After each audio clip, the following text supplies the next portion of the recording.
Muchos fármacos, no solo los antibióticos, los mal llamados protectores de estómago. Estamos hablando de los omeprazoles, ¿no? Eso sí, al final lo que hacen es cambiar la acidez del estómago. Si nosotros hacemos que el estómago no sea lo suficientemente ácido con ese tipo de fármacos, pues va a cambiar la microbiota. Doctora Olaya Otero, bióloga y referente en el estudio de la microbiota y los probióticos de precisión, autora del libro El revolucionario mundo de los probióticos, Olaya ha logrado descifrar el mapa de tu microbiota para la longevidad y la energía vital. A todas las mujeres nos interesa el tema de las arrugas. A partir de estos elementos podemos también trabajar la parte de la piel y la luminosidad. ¿Qué pueden hacer los probióticos? Pues pueden ejercer su acción antioxidante, antiinflamatoria, contrarrestar en muchos casos fotoenvejecimiento, manchas en la piel, flacidez, arrugas. ¿Existen hoy en día ya probióticos para la ansiedad, por ejemplo, el estrés, Sí. la depresión? Sí, incluso en trastornos del sueño. Cepas para perder peso. Sí, ahí me gusta mucho Bifidobacterium breve B3. Se observó que favorecía la pérdida de peso. ¿Existen probióticos para la menopausia? Hay una combinación de que se ha estudiado mucho en este sentido. Digamos que protegen esas infecciones, incluso mejoran un poco esa sequedad vaginal. Que tiene nuestra microbiota estar en contacto, ¿no?, con la tierra. Muchos niños cuando están creciendo tocan tierra, hasta incluso comen, ¿no? Y a veces los padres se escarmientan muchísimo porque dicen, claro, que cuántas bacterias y bichos te estás comiendo. Es tremendo el impacto. No es de extrañar que hoy en día estemos en el boom de la microbiota. Todo el mundo ya sabe que nuestra microbiota es importante para nuestra salud, el eje intestino-cerebro, en fin, muchos temas que hemos tocado a lo largo de estas entrevistas en el podcast. Sin embargo, muy pocas veces se dice que nuestra microbiota también tiene un impacto muy grande en la forma en la que envejecemos.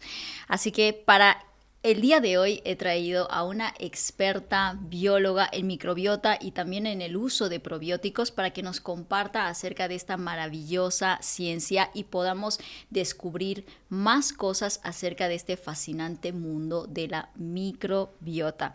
Quédate hasta el final porque lo que hoy vas a escuchar es un manual de instrucciones para no envejecer o envejecer cada vez mejor. Bienvenida, Olaya Otero, a Lo Grande Podcast. ¿Cómo estás? Muy bien, gracias Marian por la invitación.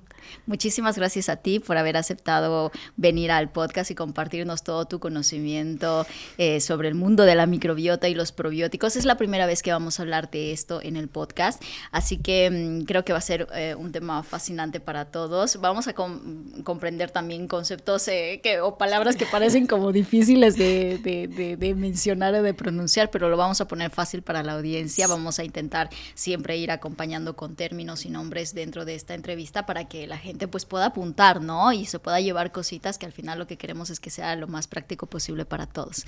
Así que, Olaya, mi primera pregunta es, ¿realmente existe una relación entre nuestra microbiota y luego cómo envejecemos a nivel celular? Había escuchado el término de inflammaging, ¿no? Cuéntanos más acerca de esto. Sí, lo que tú comentas, ese término inflammaging, a lo que hace referencia es a un proceso de inflamación. En este caso se asocia a la edad y efectivamente la microbiota está implicada en esta inflamación asociada a la edad. Porque ¿qué observamos, ¿no?, en personas ancianas? Sobre todo en ancianos, luego te voy a hablar de los supercentenarios, ¿no? Sobre todo en ancianos con salud más frágil, ¿no? Que hay pues ese desequilibrio de la microbiota que, si lo decimos de un modo muy sencillo, va a haber un exceso de microorganismos que generan más inflamación y una menor presencia de microorganismos que se asocian con la salud, que, por cierto, muchos de ellos son abundantes en personas jóvenes o en bebés, ¿no? Y que este desequilibrio va a favorecer esa inflamación, ¿no? Esa inflamación que al final pues acelera un poco el envejecimiento, ¿no? Muchos de los síntomas que se dan en el envejecimiento. Entonces, digo eso, en personas, en ancianos que tienen mala salud, porque está el caso de estudios en supercentenarios y estas personas tan longevas que llegan además a estas edades tan avanzadas con una salud buena, tienen una microbiota que difiere del resto de ancianos, ¿no? Con mayor presencia de microorganismos que se asocian con la salud y repito, muchos de ellos son muy abundantes, ¿no? En niños más, bueno, en personas más jóvenes e incluso en bebés. Entonces, sí, parece que la microbiota, ojo, puede ser causa o puede ser consecuencia, ¿no? A ver, me sí, explico. Sí. O sea, una persona llega a centenario porque tiene una buena microbiota, o llegar a centenario con buena salud hace que tu microbiota esté saludable. Interesante. Sea causa o consecuencia, esto lo vemos, ¿no? Ancianos con buena salud tienen una microbiota más equilibrada y ancianos con una salud frágil pues tienen una microbiota más desequilibrada. ¿Será causa o será consecuencia, no? Sí, muy bien. Pero esto lo vemos. Pero aquí lo importante es que la microbiota tiene un papel fundamental en todo esto, sí, ¿no? Ya sea causa sí. como consecuencia. ¿Tú identificas, por Claro. ejemplo, Olaya, una persona que tiene una microbiota saludable a simple vista? Pues un poco, ¿qué funciones tiene la microbiota? Bueno, pues tiene una función muy importante ayudándonos a digerir muchos de los componentes de los alimentos. Por ejemplo, la fibra soluble. Nosotros no hacemos nada con la fibra, es la microbiota la que la transforma y la que nos permite sacar provecho de la fibra, ¿no? Entonces, pues tener buenas digestiones. La microbiota también impacta en el sistema inmunitario. Piensa que el intestino es una enorme superficie de contacto con el exterior. Hay una parte muy importante del sistema inmunitario que está asociado al intestino, ¿no? Entonces, la comunicación entre microbiota e intestino también es muy estrecha. Entre microbiota, intestino y sistema inmunitario, perdón. Bien, entonces, sí. claro, la microbiota también va a impactar en esa correcta respuesta del sistema inmunitario. Entonces, una persona que tiene buenas digestiones, una persona que, hombre, se enferma, pero no está todo el día enfermo, una persona que no tiene trastornos de piel, al final la microbiota impacta no solo en la salud digestiva, mucho más allá. Mencionabas el eje intestino-cerebro, Sí. pero hay eje intestino-piel, hay eje intestino-pulmón, o sea, todas las mucosas, todas las superficies de nuestro organismo tienen su microbiota. O sea, tú podrías ver una persona que tiene la microbiota desequilibrada por cómo está su piel. Si está más apagada, si tiene más... Eczemas, sí.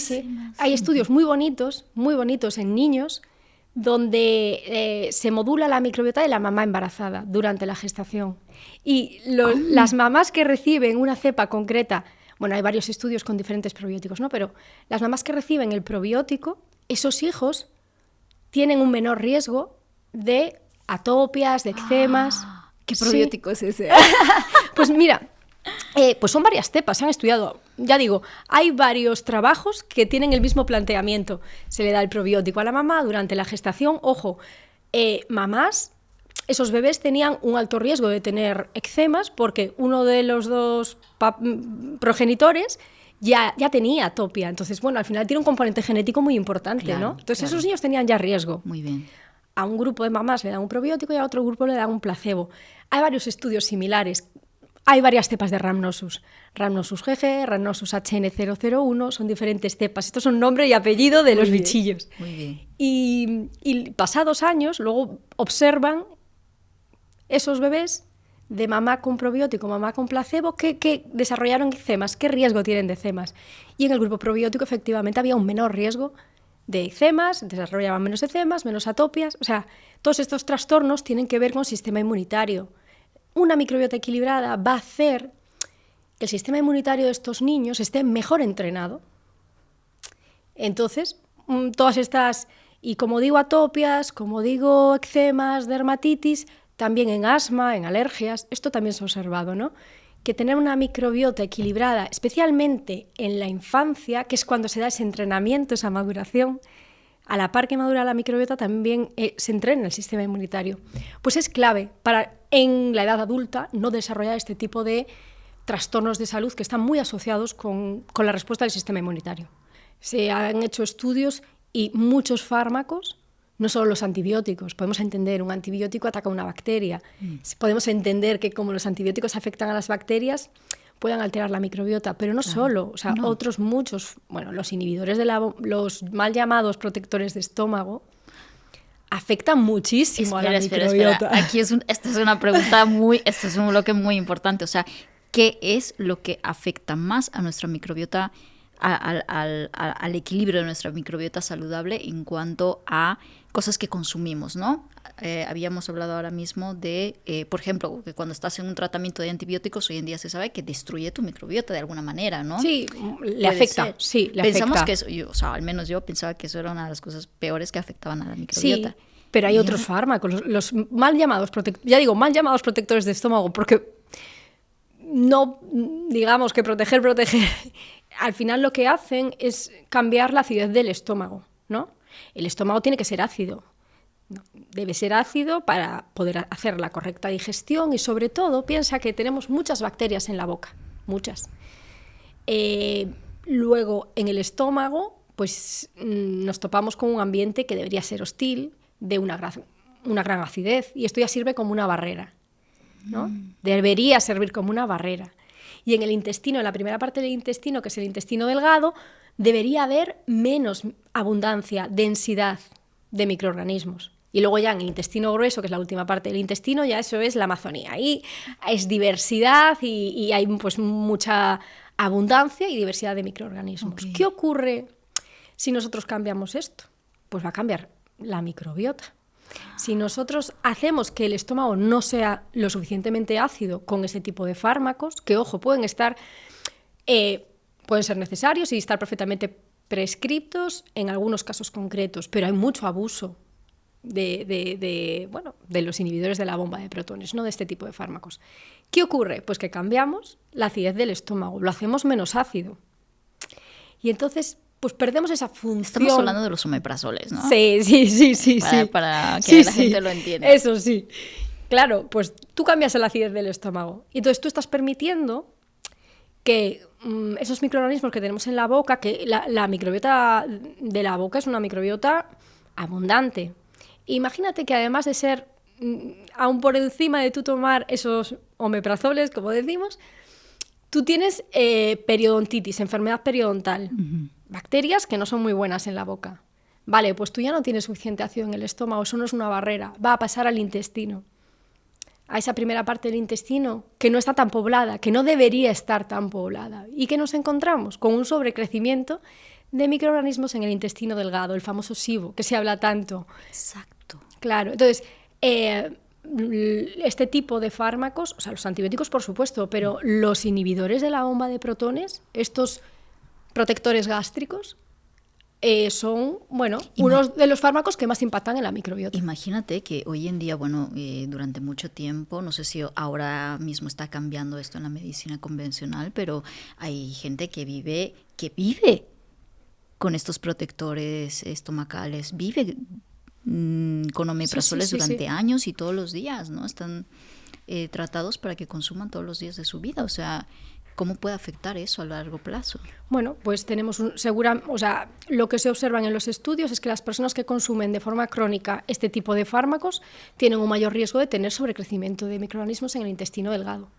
Y si le sumamos lo que decía, tener mala salud oral, es que esto es todavía más grave. Hay bacterias de la boca, fíjate, Porphyromonas gingivalis, Fusobacterium nucleatum, o sea, hay bacterias que tienen además esos nombres, pues que cuando llegan al intestino, pues pueden hacer daño. E incluso se ha asociado a alguna de estas bacterias orales, estos patógenos orales, ¿vale? Entendamos, son bacterias que en la boca pues producen enfermedad periodontal. Cuando llegan al intestino, se ha asociado incluso con cáncer de colon alguna de estas bacterias, ¿sí? Hay algún tipo de tumor de cáncer de colon que se asocia con la presencia de alguna de estas bacterias patógenas que muchas de ellas provienen de la boca. Entonces, la toma de estos fármacos de forma crónica sí que tiene un tremendo impacto en la microbiota. Al final estamos cambiando la fisiología del tracto gastrointestinal.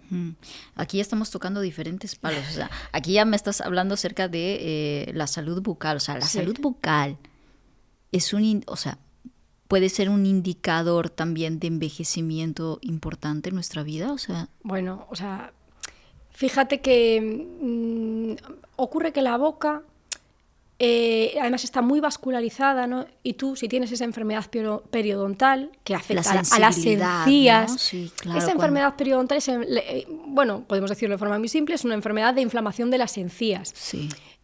en este caso el desequilibrio de la microbiota está muy implicada en esta enfermedad periodontal. ¿Y qué ocurre? Pues que bacterias patógenas orales viajan y de hecho se asocia esta mala salud oral con trastornos mucho más allá, enfermedad cardíaca, en el embarazo, por ejemplo, es clave también cuidar la microbiota, una mala salud oral, cuidar la microbiota oral me refiero, una mala salud oral también se ha asociado con complicaciones en el embarazo, sí, parto pretérmino, bajo crecimiento del feto. Al final estos microorganismos, aunque no viajen ellos, viajan parte de ellos, moléculas que son muy inflamatorias.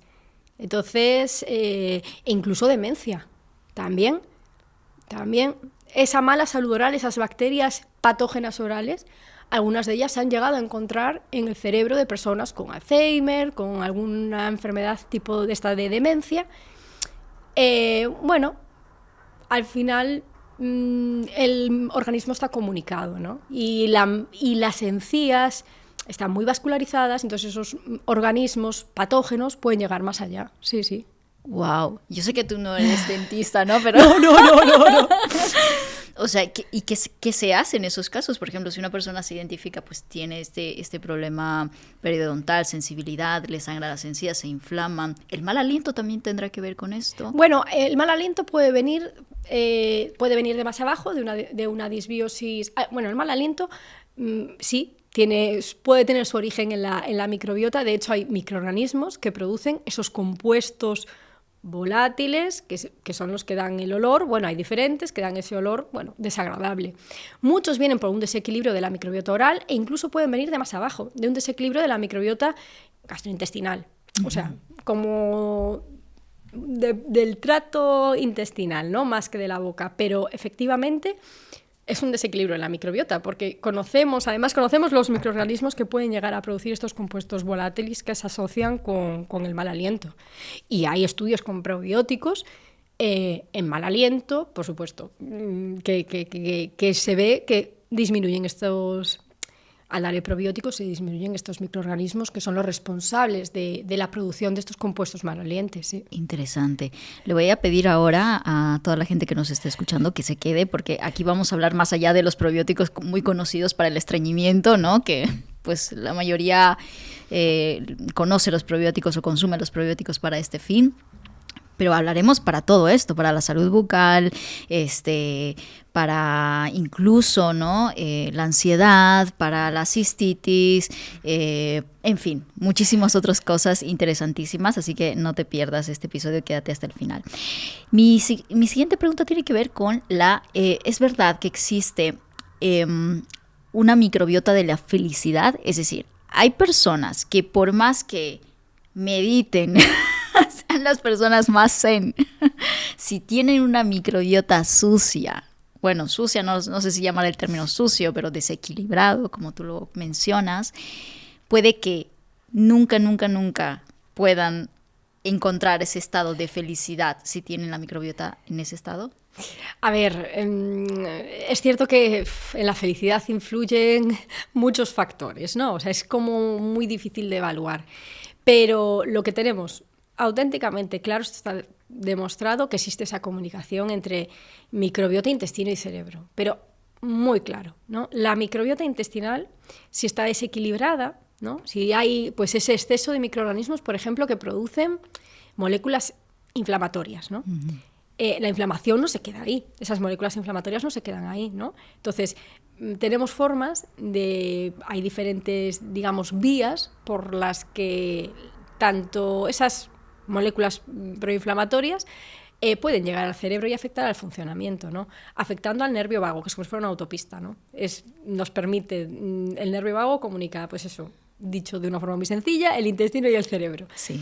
Pues pueden influir en el nervio vago y afectar al cerebro, pueden a través de la circulación sistémica también llegar al cerebro, y entonces sí puede afectar al estado de ánimo, eso sin duda. Ser la clave, yo creo que afecta, al final en la felicidad afecta pues muchas factores, cosas, ¿no? Pero efectivamente, alimentación, el entorno, y cuidar la microbiota puede ser clave. Sí. ¿Existen hoy en día ya probióticos para la ansiedad, por ejemplo, para regular la ansiedad, el estrés, la depresión? Sí, hay estudios que, bueno, pues que al final pues cogen una corte de personas que tienen síntomas ansioso-depresivos, a unos le dan probiótico, a otros le dan placebo, y sí se observan mejoras en puntuación, sí. Hay muchas, por ejemplo, te digo, diversas cepas de Lactobacillus plantarum se estudiaron en este sentido, incluso en trastornos del sueño. También se tienen estudiado. Está todo muy relacionado al final, ¿no? Muy bien. Porque también eso, si tú tienes alterada la microbiota y alterada esa comunicación entre intestino y cerebro, te puede afectar al estrés, a la ansiedad, a la correcta conciliación de sueño, y varias cepas de Lactobacillus plantarum, por darse así un nombre, diversas cepas se han estudiado en este sentido. Entonces, bueno, por ahí alguna cepa Lactobacillus plantarum sí que se podría emplear para mejorar estos síntomas. Interesante. Sí. Bueno, más adelante profundizaremos en esto. Ya te preguntaré porque quiero que armemos como un botiquín interesante, ¿no? De diferentes sintomatologías y cómo ciertos probióticos nos pueden ayudar con esto. Vale. Pero me gustaría un poco entender, ¿no? Tú acabas de mencionar un concepto que creo que es clave para entender este mundo de los probióticos, que son las cepas. ¿Qué son exactamente las cepas y por qué es importante mencionar cepas a la hora de consumir probióticos? Mira, pues todos los microorganismos se nombran con dos palabras, ¿no? Nosotros también, Homo sapiens, ¿no? Pero a nivel de bacterias y de probióticos añadimos un nombre más, que es esa cepa, esa combinación, a veces son letras, números, que es como el DNI. Eso nos va a decir exactamente qué hace ese microorganismo, más o menos. Te pongo un ejemplo, Rhamnosus, ¿no? Lactobacillus rhamnosus GG. Pues hay un estudio que se estudió el ADN, que es lo que conocemos de estos microorganismos, ¿no? Normalmente, se estudió este Rhamnosus GG y otros 100 Lactobacillus rhamnosus, ¿vale? Vale, pues Rhamnosus GG tenía 200 genes que eran únicos para esta cepa respecto al resto de Rhamnosus. ¿Esto qué implica? Dices tú, bueno, 200 genes. Bueno, implica que ese microorganismo puede tener diferente capacidad de adhesión a nuestro intestino. ¿Para qué funciona esta? Rhamnosus GG es una de las cepas más estudiadas. Mira, se ha estudiado desde niños, para trastornos de piel, para trastornos intestinales, hasta en cognición también se ha estudiado. Es una de las cepas más estudiadas. Claro, piensa que no tiene una única utilidad, porque no podemos... Estos microorganismos no podemos estancarlos. Aislarlas, claro, no solamente en una sola función. Sí, y al ser humano le encanta, ¿no? Claro, es como nos encanta categorizar psicobióticos. Las cosas. Pues Rhamnosus GG es un psicobiótico. Hombre, pues podríamos decir que es un psicobiótico, porque hay algún estudio, por ejemplo, que se daba en prevención. O sea, en prevención, una cohorte muy grande de niños, le daban Rhamnosus GG, por ejemplo, y luego observaban, pasados, no sé si eran incluso 5 o 10 años, cuántos de esos niños tenían trastornos del neurodesarrollo respecto al grupo placebo. Y había menos niños. Entonces parece que sí que puede tener un impacto en esa, maduración cerebral y neurodesarrollo, ¿no? En ese papel de neurodesarrollo. Pero podemos decir que es un psicobiótico. Pues es que también tiene muchos estudios en salud digestiva. Es el microorganismo, por ejemplo, que se puede dar, uno de los que se puede dar y que más se ha estudiado a la vez que el antibiótico, para cortar diarreas. Entonces, claro... Estamos hablando de la cepa del GG, claro. Entonces, que nos encanta categorizar y diríamos, ¿es un psicobiótico? Bueno, pues es un psicobiótico. ¿Es un probiótico que modula el eje intestino-cerebro? Vale, pero hace muchas más cosas, ¿no? Entonces, la cepa lo que nos va a permitir, cuando yo la identifico bien, nos va a permitir saber qué genes tiene, qué enzimas codifica y qué significa esto.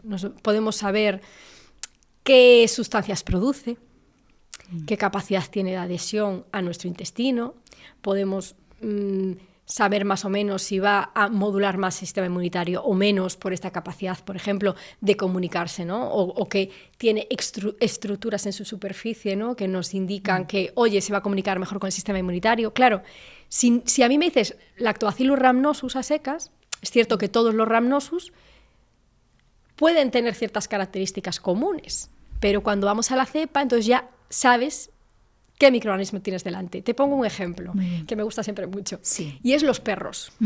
¿No? Tú tienes un chihuahua y un perro pastor. Muy bien. Son la misma especie. Sí, claro, Y son perros. Son Rhamnosus GG. Son Lactobacillus rhamnosus, ¿vale? Todos los perros son Lactobacillus rhamnosus, ¿vale? Tú tienes el chihuahua y tú tienes el perro pastor. Y tienes un rebaño de ovejas. Y vas a elegir un perro para que te las cuide. Y eliges el chihuahua porque todos son perros. Y dices, es que los perros son inútiles para cuidar ovejas. Son inútiles los perros para cuidar ovejas. Y siendo la misma especie, son todos perros, tienen características diferentes que las hacen adecuadas para un uso, ¿no? Muy bien. Entonces, Rhamnosus GG tiene características similares a otros Rhamnosus, pero sabemos que hay Ayuda. otras que son específicas, hay Claro. otras que son específicas, y entonces, en función de esas características específicas, vamos a seleccionarlo para unos usos u otros, ¿no? Interesante. Entonces, a veces cuando, y seguro que a muchas personas les ocurre, he tomado un probiótico y no me ha valido para nada, he tirado el dinero. Exacto. Claro, a lo mejor ese probiótico es muy útil para otra cosa, pero no para tu problema concreto, ¿no? Entonces, conocer la cepa nos va a permitir saber, entre comillas, qué hace ese microorganismo y saber para qué nos puede ayudar. Es realmente, claro, encontrar su especialidad, ¿no? Exacto. O sea, creo que ahí está la clave, Claro. porque si no es como tomarte, pues eso, una pastilla sin más, ¿no? Claro. Lo que hablamos, multivitamínico, claro, pero existen suplementos que son específicos para eso que tú quieres, Claro. eso que tú necesitas. Sí.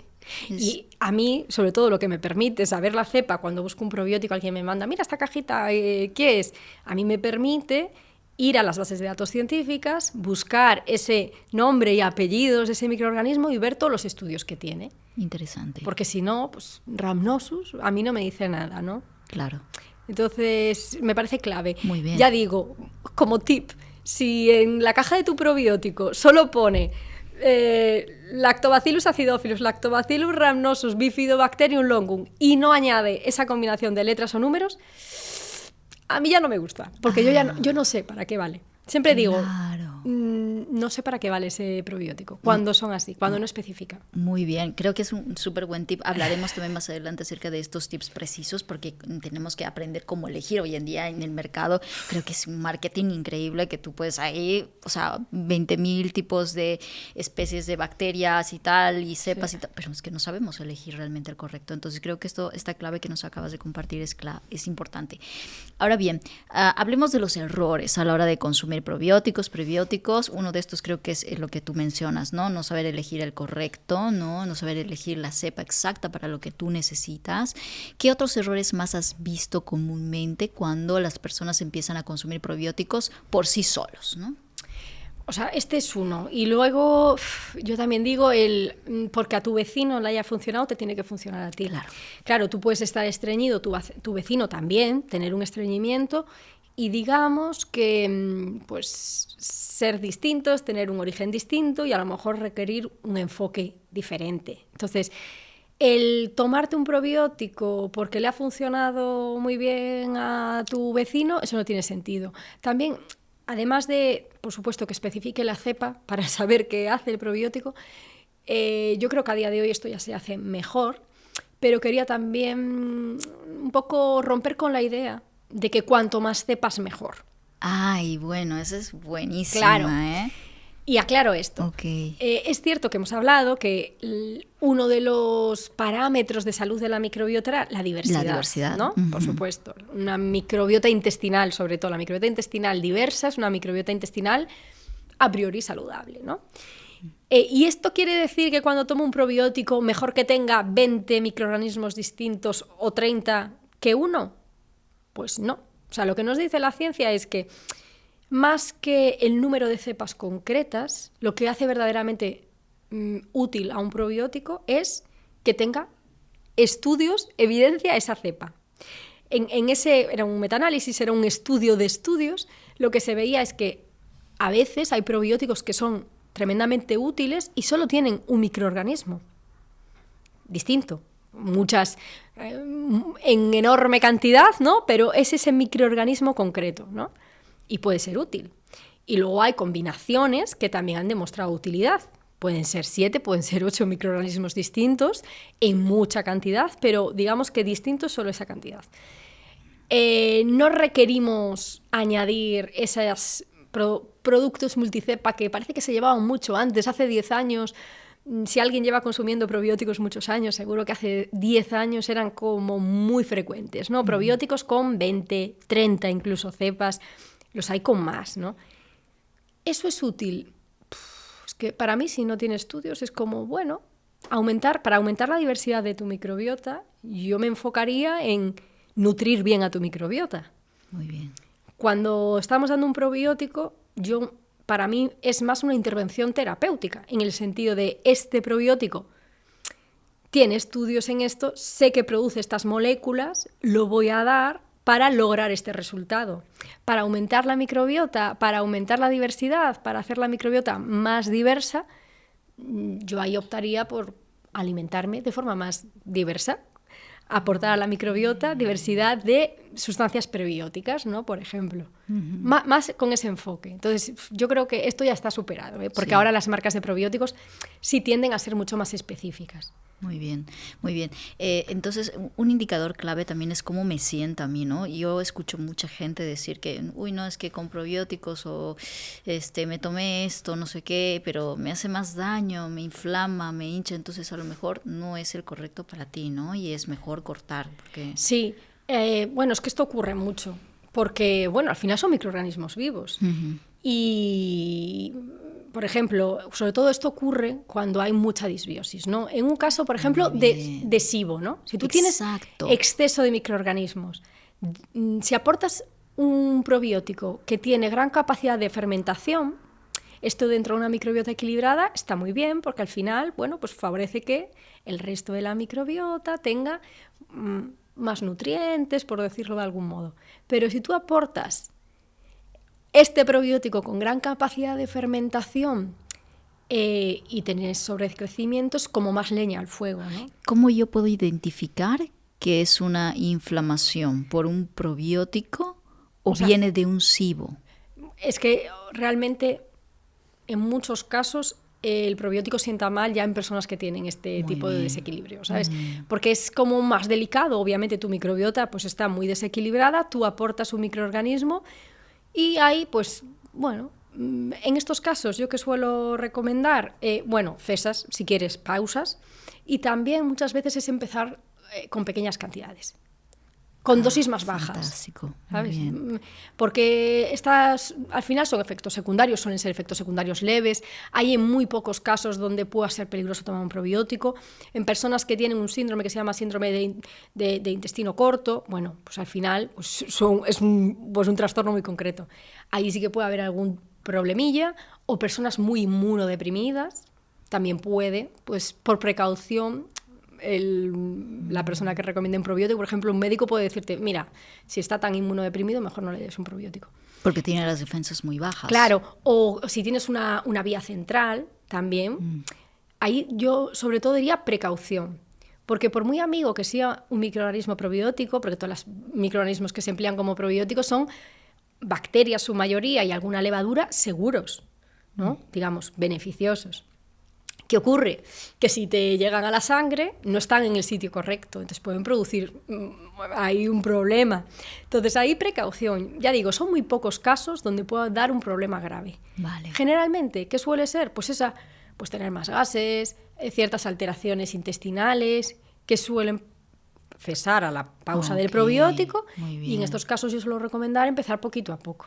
Fantástico. Que suele funcionar bien, ¿no? Fantástico. Como permitir entre comillas, permitir a la microbiota que se vaya adaptando, ¿no? A este microorganismo que está haciendo cosas. Este probiótico llega ahí y no llega, hace cosas, claro. Entonces, bueno, que permitir a la microbiota que se vaya adaptando. Fantástico. Hablemos de una especie de bacteria que parece que se ha estudiado y le llaman la bacteria de la longevidad. Se llama a ver, tú me vas a corregir, Akkermansia mucinífila. Perfecto. Oh, sí. ¿Cómo podemos, o sea, es realmente esta bacteria la que nos ayuda a la longevidad y cómo podemos fomentarla de manera natural, quizás sin el uso de probióticos. Sí. Verás, te voy a contar dónde vive esta bacteria y vas a entender por qué se asocia con la salud. Okay. Esta bacteria, Akkermansia mucinifila, vive y se alimenta del moco que cubre el intestino. Okay. El intestino realmente es una capita fina de células y por encima de esta capita hay una capa de moco que debe de ser saludable, ¿no? Debe de ser suficiente. Sí, porque además en esta capa de moco pues viven muchos microorganismos, ¿no?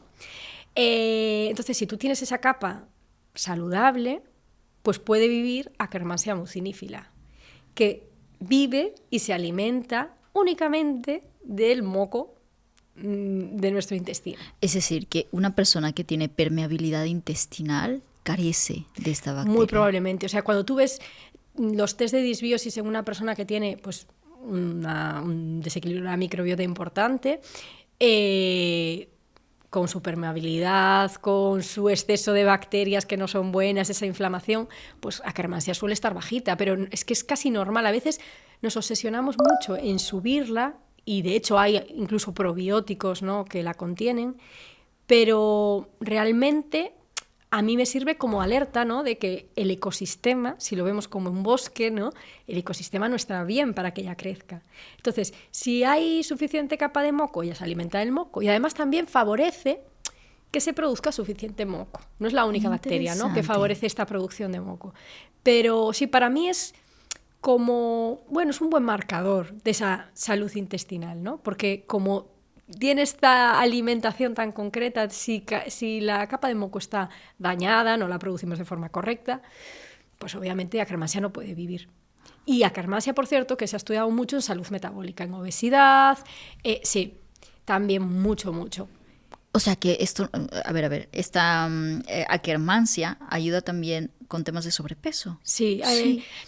Bueno, se ha estudiado en salud metabólica, en sobrepeso y sobre todo en personas que tienen problemas con el metabolismo de la glucosa, es decir, pues resistencia a la insulina, etcétera. Sí.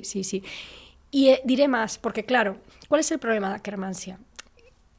Existe como probiótico, ¿no?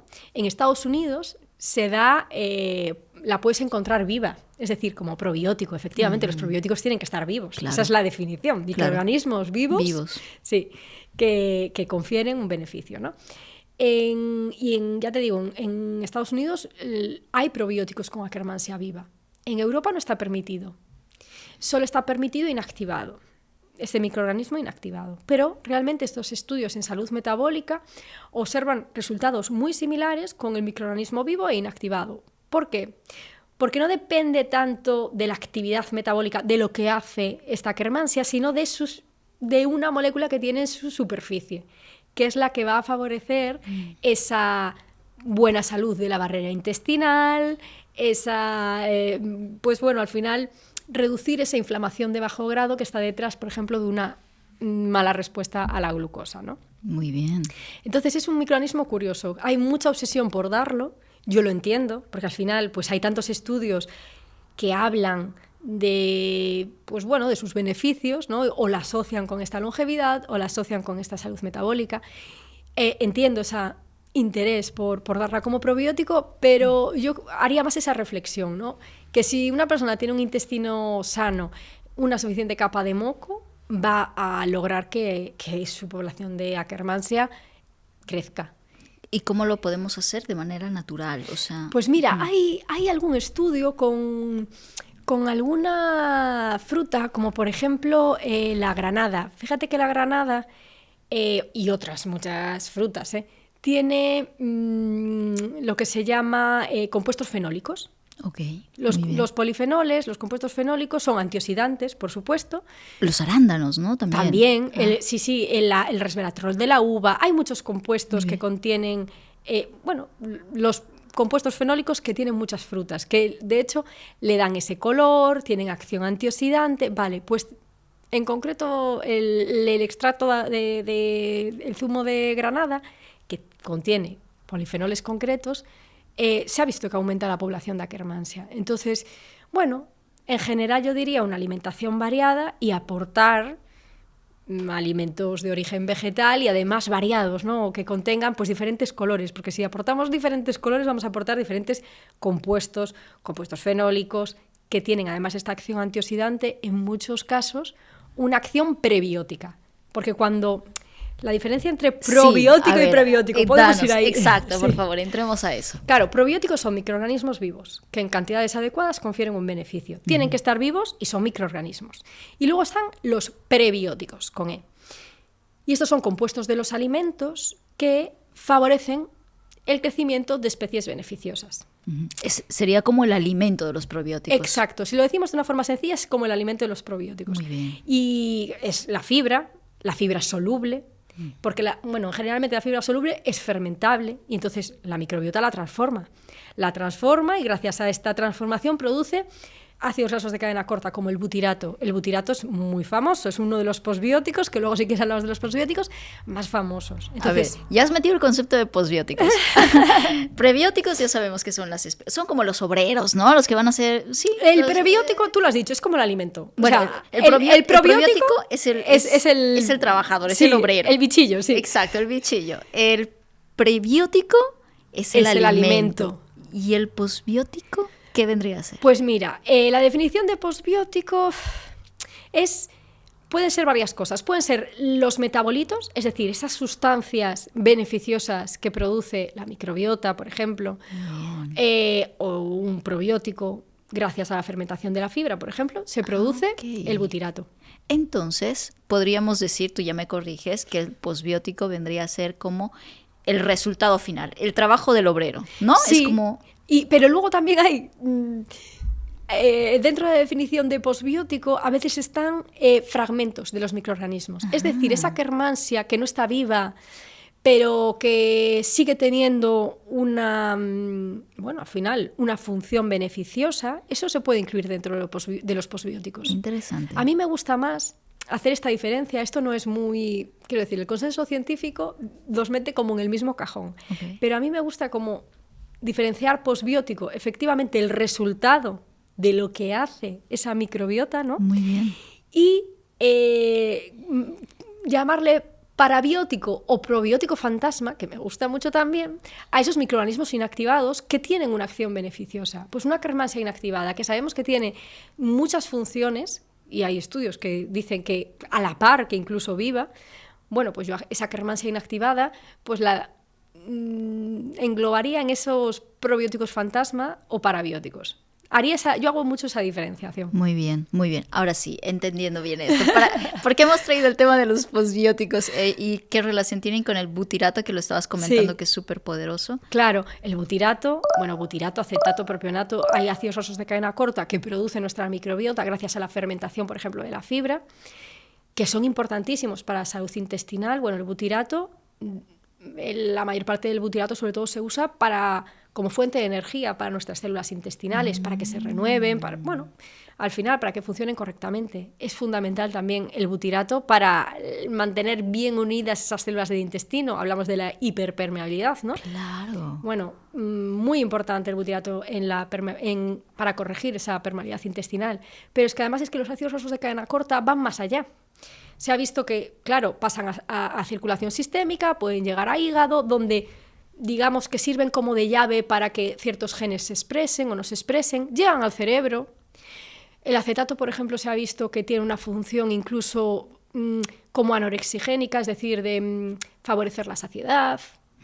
Claro, entonces va mucho más allá. Es cierto que la principal función, siempre pensamos salud digestiva, esa salud de la barrera intestinal, salud del epitelio intestinal, pero los ácidos grasos de cadena corta pueden llegar más allá y tienen también funciones muy interesantes, ¿no? Ya digo, como esa llave, al final muchas veces lo que favorecen es que se activen genes, ¿no?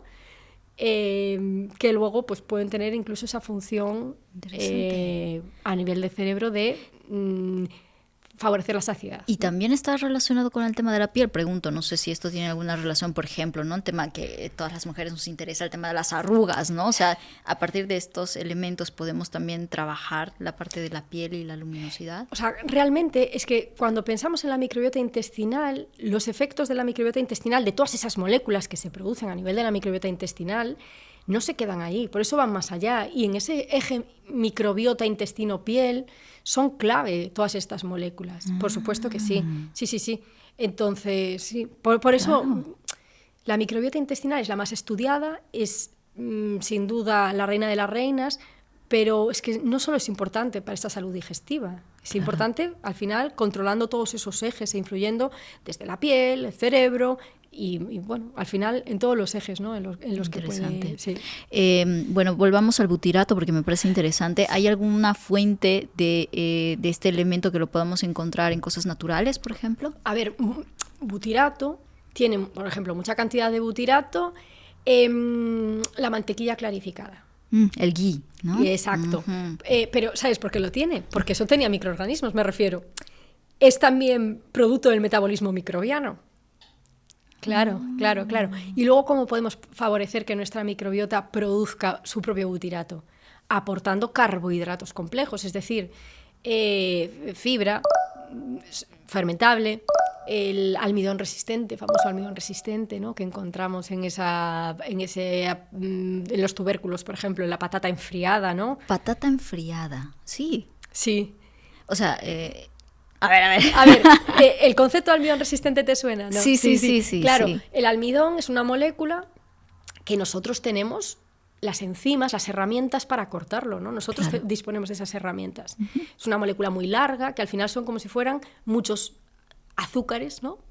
Uniditos. Entonces el almidón normal, si lo podemos llamar así, nosotros tenemos las herramientas para obtener energía, azúcar, por decirlo de forma muy simple, de ese almidón. ¿Qué ocurre con el almidón resistente? Que cambia su estructura y entonces nuestras herramientas ya no valen.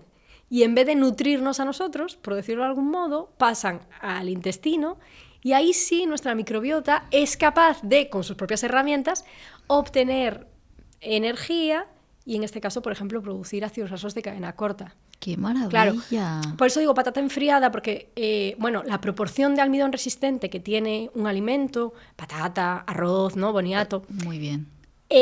Cuando lo calentamos, tiene almidón que es más digerible, ¿no? Y a medida que enfría, parte de ese almidón pasa al almidón resistente. ¿Sabes? Por eso esa técnica de cocinar la patata, por ejemplo, luego dejarla enfriar en la nevera y consumirla. ¿Fría? La puedes consumir caliente. Vale. Pues siempre dicen no calentar más de 60 grados, o sea, calentarla a algo.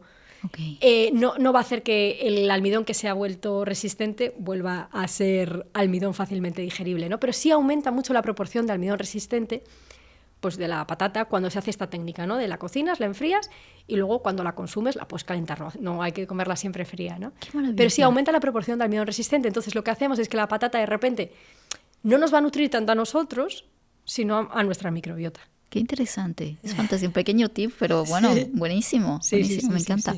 Sí. Si hablamos de los probióticos, entonces, o sea, sí existen, porque los probióticos las podemos consumir como suplementación, bueno, sí, ¿no? En pastillas, en cápsulas, y ahora hablaremos cuál es la mejor forma de consumirlos, pero si hablamos de los prebióticos, había escuchado que es mejor consumirlos de manera natural, fuentes naturales, ¿no? La comida del día a día. ¿Es así o también las podemos suplementar? No sé. Sí, hay estudios que se suplementan y se dan a grandes dosis. Bueno, es que este es un problema muy importante, el bajo consumo de fibra. Seguro que habéis tenido ya nutricionistas, o sea, en la población muchas personas no llegan a consumir esa cantidad de fibra diaria, claro. ¿No? Entonces, bueno, si una persona hace una dieta aportando suficiente fibra, bueno, pues probablemente pueda llegar a esa cantidad de, digamos, sustancias prebióticas. Claro. Pero también hay muchos estudios que se aportan, pues eso, también como suplementos. Fantástico, sí. Muy bien. Bueno, ¿qué te parece si hacemos, ahora sí que después de esta masterclass de prebióticos, hacemos el kit, ¿vale? Aquí ya, aunque ya sé que no eres fan de categorizar, porque vamos a entender eso, ¿no? Vamos a hacer el disclaimer, que si bien vamos a decir, bueno, ciertas cepas en concreto y sí, probióticos que pueden ayudar mejor a ciertas cosas, pero en panorama, pues sirven para muchas otras, ¿no? Pero bueno, vamos a intentar por simplificar, categorizar un poquito. Ya nos has hablado, cepas para el peso, para perder peso. ¿Alguna que tenga estudios o evidencia científica? Sí, ahí me gusta mucho Bifidobacterium breve B3. Se ha estudiado pues, en ratones, en humanos. Fíjate, en ratones, de nuevo, es que se les hacen muchas perrerías. Lo que se observó es que le daban a los ratones diferentes tipos de dieta. Bueno, una dieta hipercalórica y diferentes dosis de este microorganismo, ¿no? Una dieta hipercalórica, entonces los ratones tenían tendencia a aumentar de peso, pero estos que recibían la breve B3 y además se veía que era de forma dosis dependiente, se frenaba esa ganancia de peso. Esto eran estudios preliminares en ratones, pero luego hay estudios en humanos, donde se observó que favorecía la pérdida de peso. Maravilloso, interesante. Había escuchado también sobre la Akkermansia mucinífila, igual, que es la misma. Sí, la de es la que hablábamos, que es además esa. de en envejecimiento, que sobre todo en envejecimiento era por esa... un poco por esa función de que si tú tienes el intestino, ¿no?, saludable, efectivamente, pero también tiene muchos estudios en salud metabólica y en obesidad. Lo que se ha observado sobre todo es que personas obesas tienen menor proporción de Akkermansia que personas con normopeso, ¿no? De ahí un poco ese interés tan grande que despertó este microorganismo. Interesante. ¿Y la forma de consumirlo cómo sería mejor, ideal? O la cantidad de cepas, ¿cómo lo puede medir una persona? Bueno, eso también, claro, esto depende mucho de los estudios, ¿no? Okay. La dosis que dan de cada microorganismo. En general, se suelen dar cantidades de 10 a la 9, que estos son 1.000 millones. Y de ahí para arriba. Eso suele ser como la cantidad, en la mayor parte de los estudios, la cantidad que se suele dar son 1.000 millones de microorganismos vivos. Se identifica como UFC, unidades formadoras de colonias, y esto sí es importante, es un punto crítico. Ya digo, varía mucho de los estudios, pero en general suele ser de ahí para arriba. Hay incluso algún estudio que llega a dar a razón de 10 a la 12, que estos son billones de microorganismos vivos por día. Pero ya digo, depende del trabajo. Hay microorganismos que dando esos 1.000 millones es más que suficiente, ¿no? Tenemos la evidencia de que es más que suficiente. Incluso en salud oral hay varias cepas de Reuteri que se han estudiado muchísimo para trastornos de salud oral y se dan a dosis relativamente bajas. 100 millones, que siguen siendo bajas, o sea, que siguen siendo mucho, ¿no? Pero que son relativamente bajas. Claro, hablando de probióticos, hablando del mundo de la microbiota, sí, hablando de probióticos es relativamente pequeñita, bajas, claro. pero sí, la cantidad también importa, ya digo. Okay. Y es muy dependiente de la cepa. Digamos que, bueno, cada estudio, más no siempre es mejor, ¿sabes? Que sí, cada eso ya lo has dicho. Que no solo en la variedad de microorganismos que añades, sino que, bueno, a veces es suficiente con esos 1.000 millones, que es como lo estándar, ¿no? Perfecto. Súper. Cepa para mejorar la piel, vamos. Piel. Mira, pues por ejemplo, lo que hablábamos de esos rhamnosus, tienen estudios, sobre todo en eczemas. A ver, ¿hay algún estudio de alguna cepa de Plantarum que la dan tópica? ¿Qué ocurre? Que eso está mucho en el ámbito de la investigación. Okay. Luego trasladarlo, lo de los probióticos tópicos, esto sería en crema, esto sería otro melón. Wow. Porque técnicamente es muy difícil que en una crema, porque por legislación tiene que tener conservantes, que estos microorganismos estén vivos. Entonces, en la crema, la mayor parte de las cremas, aunque te digan con probióticos, que hoy en día se encuentra muchísimo. Pues claro, es un poco estrategia de marketing. Pero no digo que no sea útil, ¿eh? Me refiero. A ver. Esos microorganismos, la mayor parte de ellos, de las cremas, están inactivados. Porque es lógico, porque las cremas tienen muchos conservantes y por ahí tiene que ser así, porque si no, pues imagínate de frasco y le estás metiendo el dedo y ahí crecerían bacterias de la piel, Staphylococcus de la piel. Entonces, legislación tiene que tener muchos conservantes. Entonces, los probióticos en cremas son muy complejos, que estén vivos. Y aunque en el ámbito de la investigación se empleen, luego la realidad es que todas las cremas que dicen que llevan probióticos realmente están inactivadas. Pero, que repito, que pueden ser perfectamente útiles y hay algunas que tienen sus estudios, ¿no? Pero es difícil encontrar en la crema realmente algo... Es por algo, ya digo, es algo, pues una barrera tecnológica, porque los conservantes tienen que llevarlos y los microorganismos no van a sobrevivir. Al final, un poco la función de ese conservante es que no proliferen microorganismos, Claro. ¿no? Ya digo, aunque hay algún estudio de aplicación tópica de probióticos, normalmente son pues, posbióticos, ¿por qué no? Pues ese metabolismo microbiano, algunas sustancias que producen estos microorganismos, o el microorganismo inactivado, pero en piel se suele tratar desde dentro, digamos. Ajá. ¿Y No en tanto. posbiótico hay alguna que nos puedas recomendar para...? ¿Ves? Aquí sí que me pillas. No. Vale, Sí, no sí, pasa nada. Nada. Si lo llego a saber, te lo buscaba, porque hay un microorganismo que está en crema que sí que, sí que existe. Hagamos una cosa. Luego tú me lo cuentas Vale, sí. y la gente que lo deje en los Sí, comentarios. sí, lo Olaya, ponemos. por favor, dinos Sí. cuál y yo lo comento. Perfecto. Lo dejamos así. Pero sí, Sí, es que sería sí. interesante encontrar cuál es ese Sí. posbiótico que nos pueda ayudar con temas de la piel. Digo, dermatitis, ¿no? O sea, todos estos... Ay, no te preocupes, ¿eh? Mentiría, sí, porque No. es un nombre raro, porque no es un microorganismo al uso. De hecho, es una bacteria que no es una bacteria humana, no es una bacteria de la piel, es una bacteria que se obtuvo, yo creo que de un manantial, sí, de una fuente natural. Interesante. Sí. Wow, qué maravilla, ¿no? Esto nos interesa. Y esto se nos usa como interesa. microorganismo inactivado, Ajá. pero sí con resultados beneficiosos. Y es que no es un microorganismo que yo esté familiarizada, no es un lactobacilo, no es una bifidobacteria. Claro. Es una bacteria del entorno, es una bacteria que se obtuvo de un manantial, de una fuente natural. Sí. Qué maravilla, pues lo dejamos ahí pendiente Sí. y lo respondemos en comentarios. Genial. Luego, una cepa para, bueno, los llamados psicobióticos, que a ti no te gusta el término, sí. bueno, pero que sustituya quizás la función de un típico ansiolítico, ¿no? Mira, psicobióticos, ya digo, que yo soy la primera que tengo en categorías, ¿no?, los probióticos, pero es verdad que a veces hay cepas que son psicobióticas y luego valen para otras cosas, ¿no? Claro. Pero yo siempre pienso en Plantarum y te doy dos cepas de Plantarum, la P8 y la PS128. Plantarum PS128 se ha estudiado en estrés, en trastornos del sueño, en trastornos de neurodesarrollo, es como muy completa a nivel de psicobiótico porque se ha estudiado mucho en diferentes trastornos que tienen que ver con ese desequilibrio de eje intestino-cerebro. Fantástico. En cuanto a cantidades, ¿es la misma que mantenemos? Sí, ya digo, variaría un poco de los estudios, pero mínimo 1 por 10 a la 9, que son esos 1.000 millones. Sí. Fantástico. Y esto viene en cápsulas, ¿no? La mejor manera de consumirlas. Sí, bueno, okay. En realidad los probióticos pueden venir en cápsulas, pueden venir en sobres. Okay. Sí.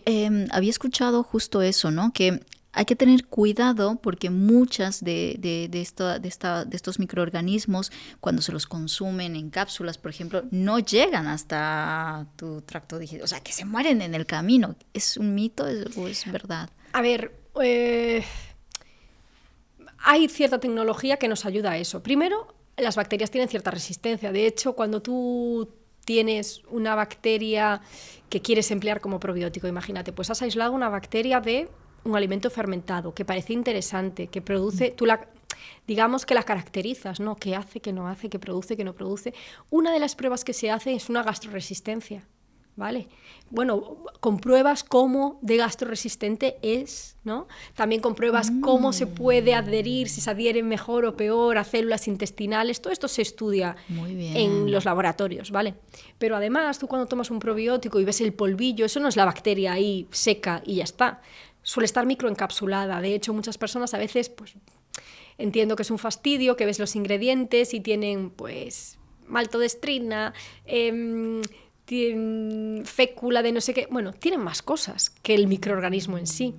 Claro, estos microorganismos, la bacteria, se protege en muchos casos pues con una matriz, digamos, de polisacáridos. Entonces, ¿llegan vivos? Deberían de llegar la mayor parte de ellos vivos, sí. Porque digo, cuando vemos el polvillo, aunque no sea la cápsula gastroresistente, a veces incluso la cápsula es gastroresistente, claro, además de la cápsula, pero los hay en polvo, un probiótico en polvo, puede también perfectamente ser gastroresistente, ¿no? Porque al final no es la bacteria desnuda, no es la bacteria que esté... Claro. Ella, no, está como protegida con una matriz que luego pues son esos ingredientes que a veces pues nos molestan, porque lleva al final que son como azúcares o así, ¿no? Claro. Pues es eso, es que a veces tecnológicamente es muy complicado que tenemos que ayudarle a esa bacteria, ¿no? A que llegue viva. Entonces, en este sentido, no hay ninguna forma ideal de probiótico, ¿no? No, e incluso para niños hay un formato que es en muy gotas, práctico, ¿no? en gotas, claro.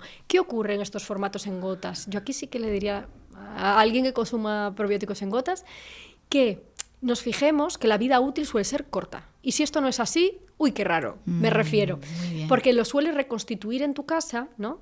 Hay un polvito, hay un líquido, lo reconstituyes y esas bacterias ahora ya están activas. Al estar en ese medio líquido, Claro. ya se empiezan a activar. Si te dice que dura muchos meses, uy, qué raro. Normalmente estos probióticos en gotitas es un fastidio porque ves que dice, pues una vez abierto... Consumir en nada, no sé ¿no? cuántas semanas. Sí. Y dices, qué rollo. Ya, pero es porque esas bacterias ya están activas. No están dormiditas como cuando están En polvo. En polvo, o en- ahí están liofilizadas. Están como, en cierto modo, dormidas. Entonces es mucho más fácil, las puedes tener incluso muchos de ellos a temperatura ambiente, te los puedes llevar de viaje, no hay problema con más o menos con esos cambios de temperatura, ¿no? Pero ya cuando está en formato líquido, y cualquier persona, yo los animo a que si tienen de estos probióticos de niños en casa, que observen que la vida útil, o sea, te dice que dura muy poquito y eso es porque ya están activas. Muy poquito te refieres a menos de Semanas, 3 meses. sí, Ok, varias semanas, sí. interesante. Sí, Mira incluso tú, hay un qué probiótico buen que se tip. da nasal y que dura, yo no quiero exagerar, creo que son 2 semanas. Y es un fastidio, claro, ¿Y para qué es ese probiótico? para rinitis. Sí. ¿Cómo se llama? Es una cepa de Lactobacillus salivarius, si no me Ok, equivoco. muy Sí, bien, sí, muy bien. sí. Interesante. Que se da nasal y eso Claro. es un fastidio porque dura muy poquito, pero claro, ya está activo, el microorganismo ya está activo. Sí. Qué guay. Muy bien. No, me encanta entender este mundillo. A ver, ahora sí, vamos fuerte. ¿Existen probióticos para la menopausia? Bueno, sí, buena pregunta. O sea, creo que es un ámbito que está poco estudiado, fíjate. Sobre todo se ha estudiado para lo que es el síndrome geniturinario de la menopausia. Ok. Entendamos que, claro, una mujer con la bajada de estrógenos, la microbiota, que no hemos hablado de la microbiota del tracto geniturinario, la microbiota del tracto geniturinario es muy dependiente de los estrógenos. A diferencia de la microbiota intestinal, por ejemplo, la microbiota vaginal tiene muy poca diversidad. Debería estar dominada por lactobacilos. Lactobacilos, que eso es un género. Sí. Lactobacillus gasseri, crispatus, bueno, una serie de microorganismos que pertenecen a los lactobacilos. ¿Qué ocurre? Que es muy dependiente esa composición de la microbiota de los estrógenos. Entonces ocurre también, hay unos cambios en la microbiota genital que van con la edad. Claro. Niñas antes de la menarquia, ¿no? O sea, niñas pequeñas, es más diversa, parece muy similar a la microbiota de la piel. Y cuando entran en la adolescencia, con ese pico de estrógenos, su microbiota vaginal empieza a estar dominada por lactobacilos. Claro. Así estamos toda, digamos, nuestra vida fértil. ¿Qué ocurre en la menopausia? Bajan los estrógenos, al disminuir los estrógenos también se hace más fina esa capita, digamos, la mucosa vaginal tiene menos glucógeno y los lactobacilos tienen menos alimento. Entonces, bajan los lactobacilos.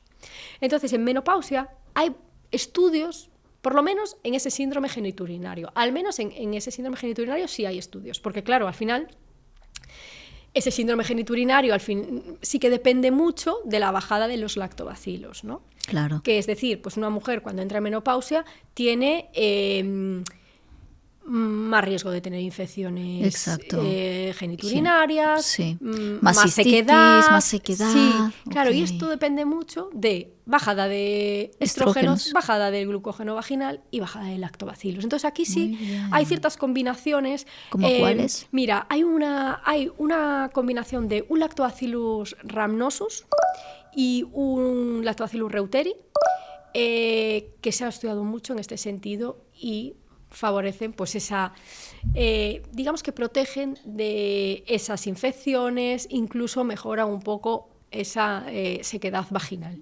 Pero para mí está poco estudiado. Sí, y esto se debería consumir, perdona que te corte, en formato vaginal, porque hay cremas vaginales que llegan con probióticos. Este estudio con estas 2 cepas concretas es por vía oral. Okay. Sí, se aporta por vía oral. Sí, se puede. Hay algún estudio más con Lactobacillus crispatus que se aporta Lactobacillus crispatus por vía vaginal. Aunque ahora también parece que ojalá vuelvan los probióticos vaginales, porque hay una época que están desapareciendo un poco. Ah, sí, no sabía. También por una cuestión de legislación. Piensa que los probióticos la mayor parte son suplementos alimenticios, complementos alimenticios. Y claro, la vía de administración tiene que ser oral. Entonces, estos complementos, o sea, estos probióticos que son vaginales, digamos que legalmente tienen que ser otra cosa.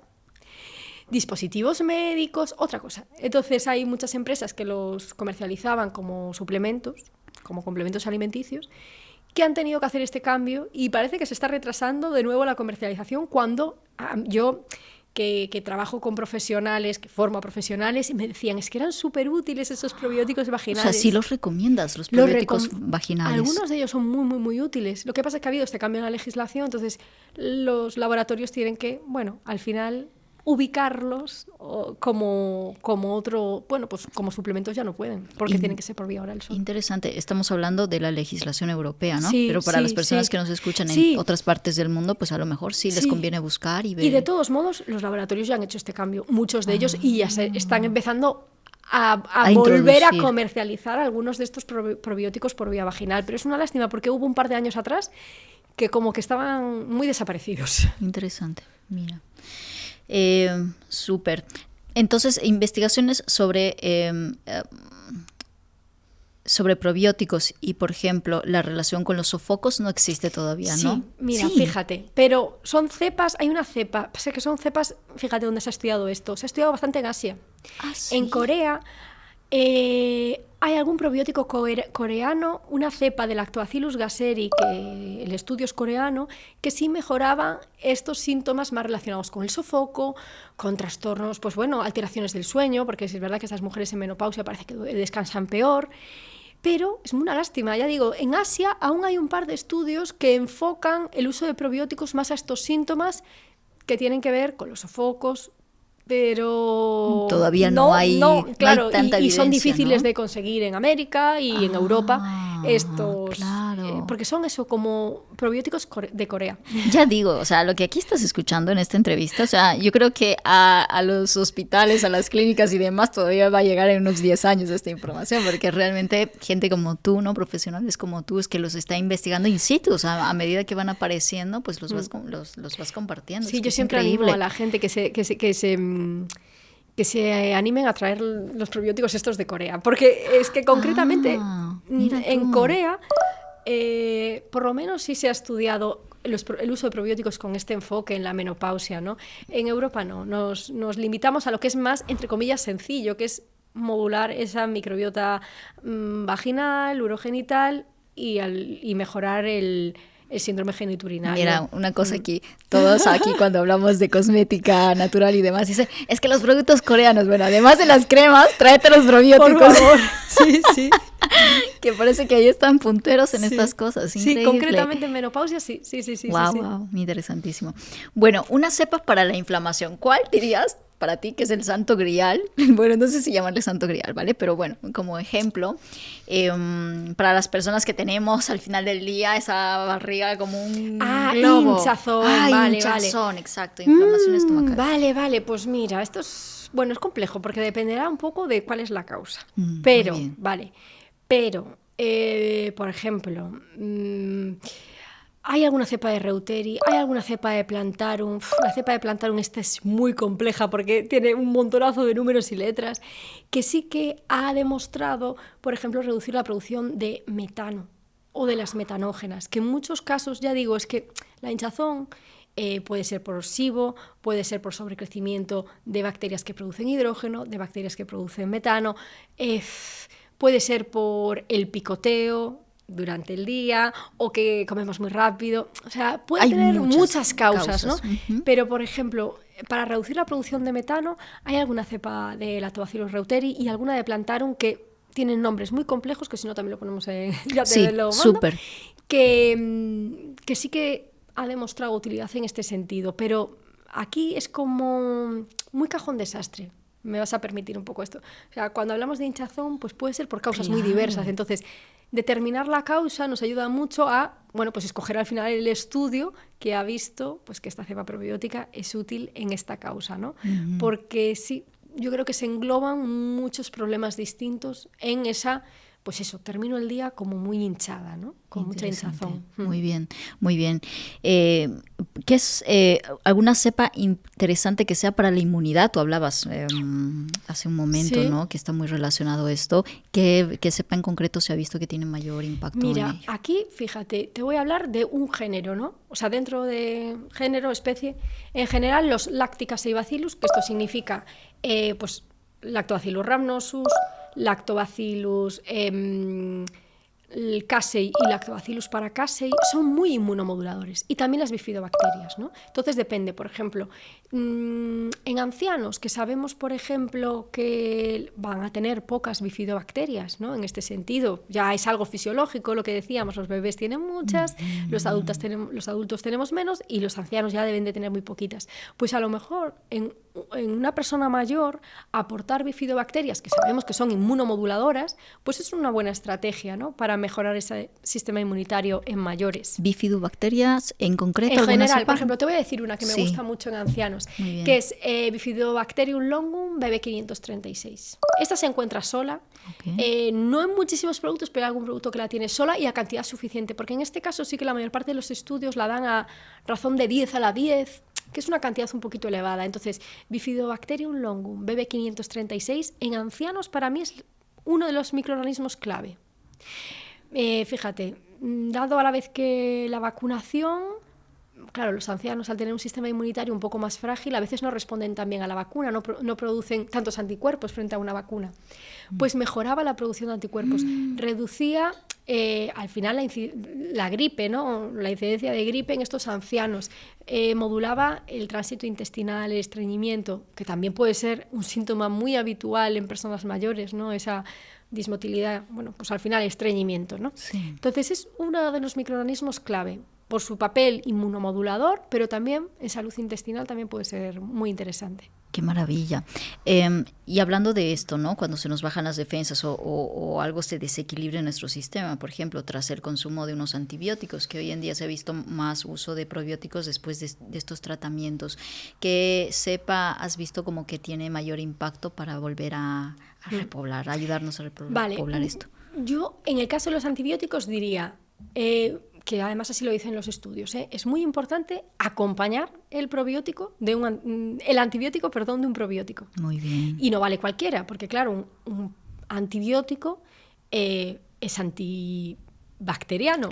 Claro, es que, y los probióticos mayoritariamente son bacterias. Exacto, no los mata en el camino. Claro, entonces ocurre una cosa. A ver. Los microorganismos más estudiados de lejos para acompañar al antibiótico es Saccharomyces boulardii, que es una levadura. Al ser una levadura no es una bacteria, y además Saccharomyces boulardii es que es el microorganismo que más se ha estudiado, por ejemplo, en diarrea. Tiene una historia muy bonita, que esto se aisló de un té que tenía lichi y mangostán en lo que era antes Indochina, que todo el mundo se había enfermado menos los locales que tomaban esa infusión. Y un microbiólogo francés dijo, ¿qué tiene esa infusión? Tenía Saccharomyces boulardii. Esto ocurrió en el 1923, desde el año 1923 que lleva estudiándose esa levadura. Entonces es muy útil para cortar diarrea, y uno de los efectos secundarios de la toma de antibióticos por culpa de barrerte la microbiota es esas diarreas posantibiótico. Entonces, Saccharomyces boulardii, sin duda, y además es que te lo puedes tomar a la vez, porque a veces dicen, separa el probiótico 2 horas del antibiótico. Sí. Vale, pues con Saccharomyces boulardii te da igual, lo puedes tomar a la vez. Porque no le afecta, porque es una levadura.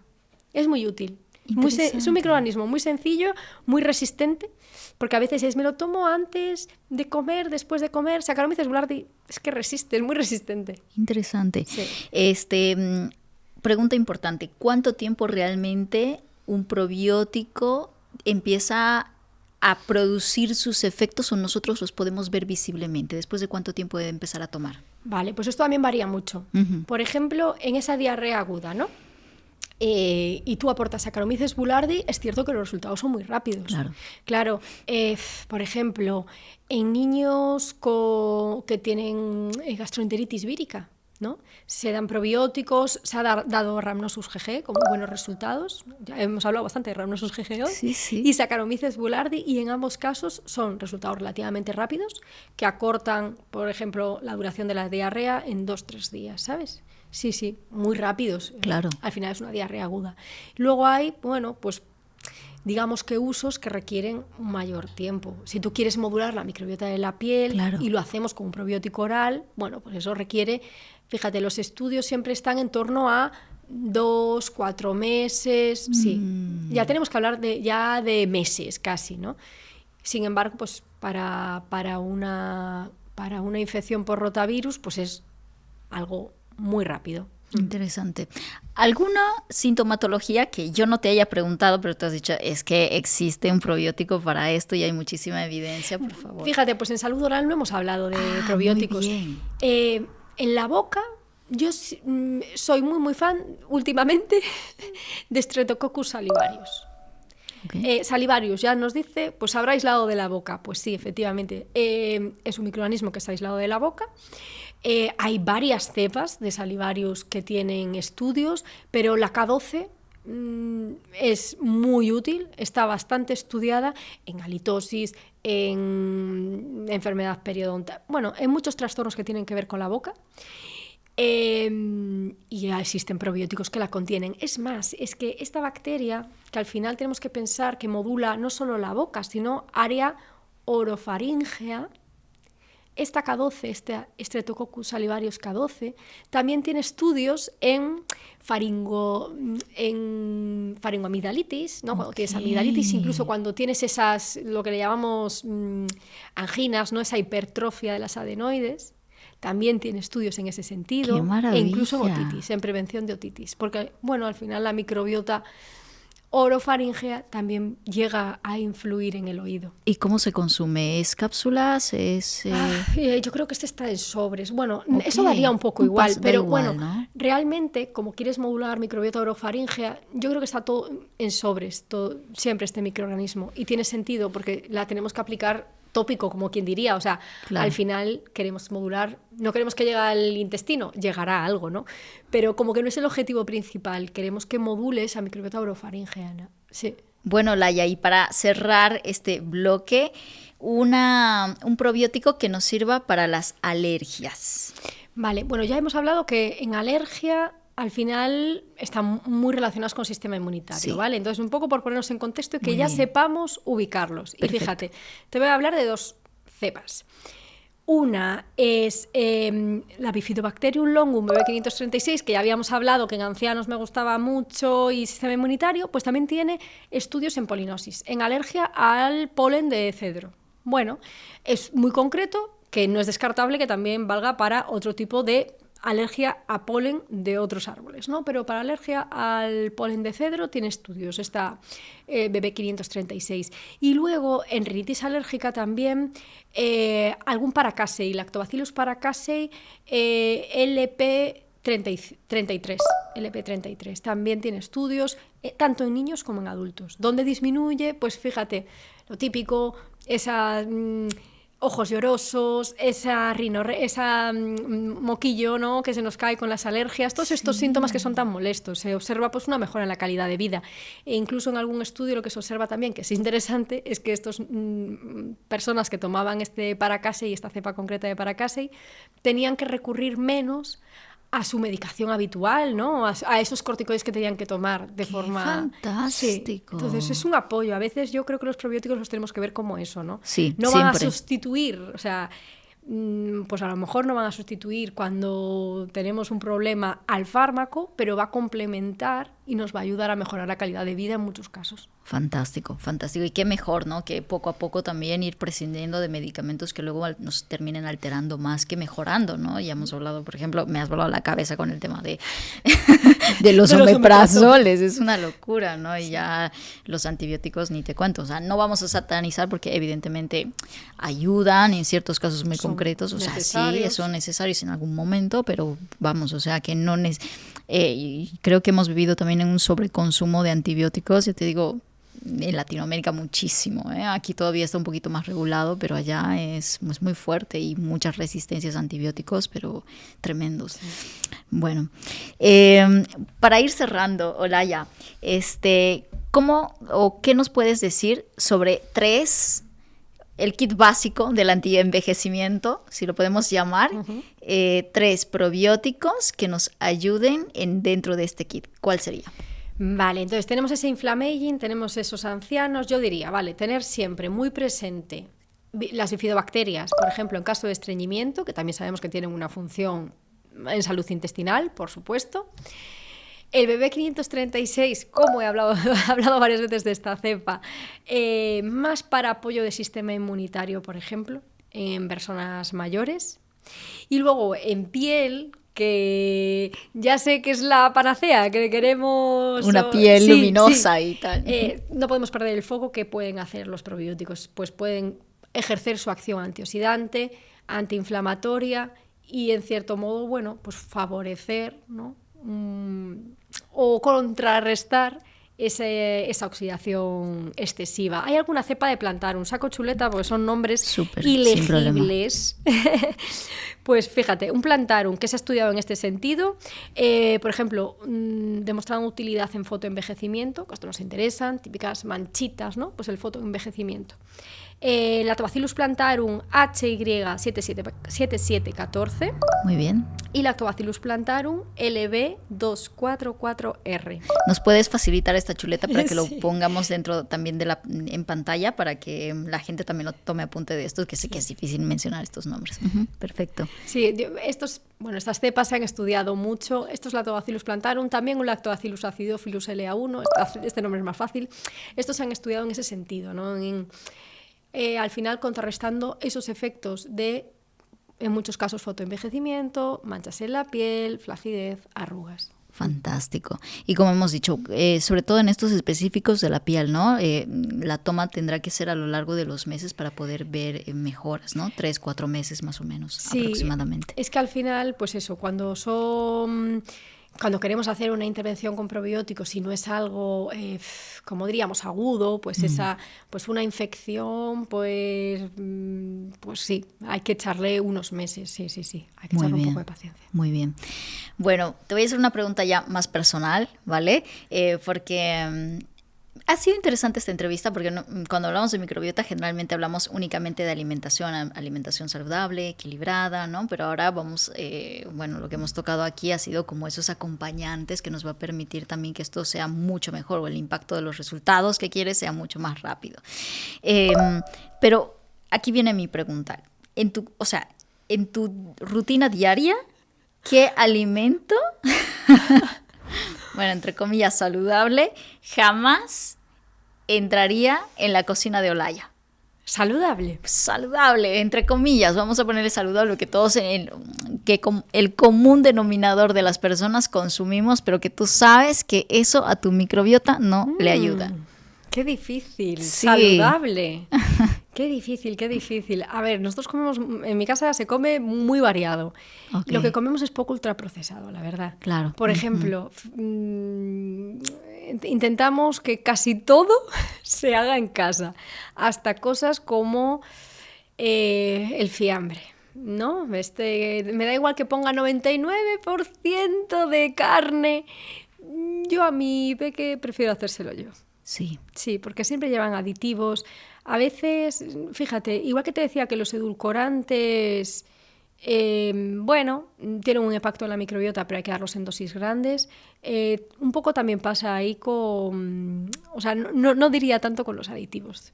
Hay ciertos aditivos que es verdad que son seguros. Yo entiendo que son seguros porque se han hecho estudios de seguridad en células humanas. Pero ¿y la microbiota? ¿No? Entonces, por si las moscas... O sea, los aditivos pueden ser también algunos peligrosos para la microbiota. Claro. Sí se ha estudiado el impacto, de muchos aditivos. sobre la microbiota. Entonces yo, dentro de lo posible, intento pues no consumir productos, que en casa no entre ningún producto ultraprocesado, e incluso estos alimentos mínimamente procesados, que tienen pocos ingredientes, pero que tienen algún aditivo que no me entusiasma, procurar hacerlo en casa. Muy bien, muy bien. Y hablabas de los edulcorantes, ¿no? También se ha visto de que edulcorantes en alta cantidad pueden tener un impacto negativo. Sí, y eso, y aunque pensemos que un edulcorante acalórico, ¿no? El low light, es que el low light casi me tira más para atrás que lo que no es, ¿sabes? Dame azúcar, pero no me des... Sí. Es broma, ¿no? Pero que casi, ¿no? Casi, como, huyo de lo light. Wow. Sí, sin azúcar, digo, ¿y qué lleva si no lleva azúcar? Claro, porque el sabor igual y lo sientes palativo, ¿no? O sea, debe tener algo que ahí no cuadran las cosas. Me parece, sí, tiene un gran impacto en la microbiota, en la medida de lo posible, porque luego si no, pues en el día a día es muy difícil, ¿no? Sí. Pero... Muy bien. Bueno, te he mentido, la última pregunta tiene que ver con el impacto, o sea, que tiene nuestra microbiota estar en contacto, ¿no?, con la tierra. Muchos niños cuando están creciendo tocan tierra, comen, hasta incluso comen, ¿no? Y a veces los padres se escarmientan muchísimo porque dicen, claro, que cuántas bacterias y bichos te estás comiendo, o están en contacto con animales, ¿no? Muchos dicen, pues no duermas con tus animales porque bichos, ¿no? O la naturaleza, o sea, ¿realmente tiene un impacto negativo en nuestra microbiota?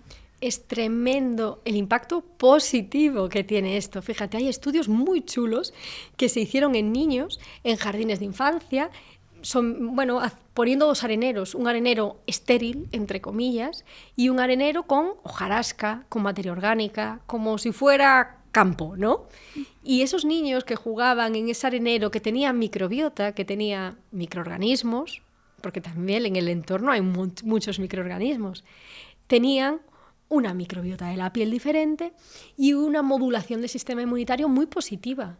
Tenemos que estar en contacto con estos microorganismos del ambiente. Es muy positivo que un niño se manche. Y con animales de pelo hay un montón de estudios. ¿De qué? Y con animales de granja. ¿De qué? Sí. Pues de modulación del sistema inmunitario y de prevención de asma y alergia.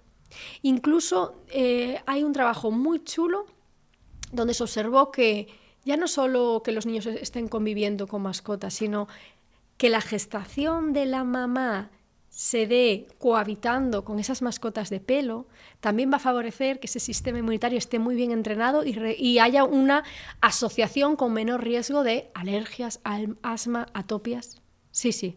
Esto está bastante estudiado. ¡Qué increíble! Esta asociación, ¿no?, de personas niños que crecen con mascotas de pelo, niños que están en contacto con animales de granja o que están en contacto pues con esta microbiota del ambiente, ¿no?, gracias a tocar tierra y a mancharse, van a tener una microbiota más equilibrada y un sistema inmunitario más equilibrado. Sí se asocia con esto. Wow, o sea que el mito de que no lo dejes tocar tierra es sucio, o a los animales no lo sacar, ya no estamos hablando de extremos, ¿no? Porque luego la gente comenta, ay, pero no voy a dejar que mi gato la mame, no estamos hablando de eso, ¿no? Pero sí, simplemente el contacto, tocarlos. Sí. O sea, compartimos microbiota. Compartimos microbiota. Incluso hay un estudio que le daban probióticos, una cepa concreta, un probiótico a los perros, y encontraban ese microorganismo concreto en la microbiota de los niños. Compartimos microbiota con nuestras mascotas. ¡Qué locura!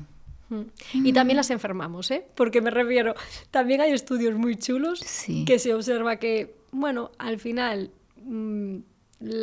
hay mascotas que viven en ambientes totalmente que favorecen la disbiosis, como los adultos, ¿no? Si vives en una ciudad, si no tienes contacto con hierba, con tierra, pues igual que los humanos estamos afectando a nuestra microbiota de una forma muy negativa, también estás afectando a la microbiota de tu mascota. Déjala que toque campo, déjala que disfrute de la naturaleza, porque eso es lo que nos hace que tengamos una microbiota más diversa y un sistema inmunitario mejor entrenado. Wow, maravilloso, qué lindo.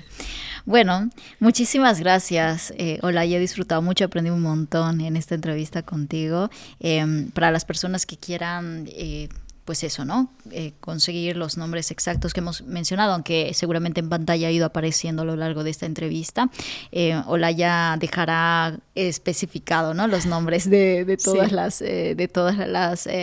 los probióticos y las cepas concretas que ha mencionado durante el episodio, y lo vamos a compartir dentro de la comunidad de WhatsApp de A lo Grande Podcast. Así que si estás bienvenida, invitada a ser parte de la comunidad de Grandiosos, aquí dejaremos el QR para que te sumes a esta comunidad y sigamos aprendiendo juntos. Muchísimas gracias, Olaya, por venir y compartirnos todo tu conocimiento aquí. Gracias a ti, Marian, por este ratito que ha sido muy, muy ameno.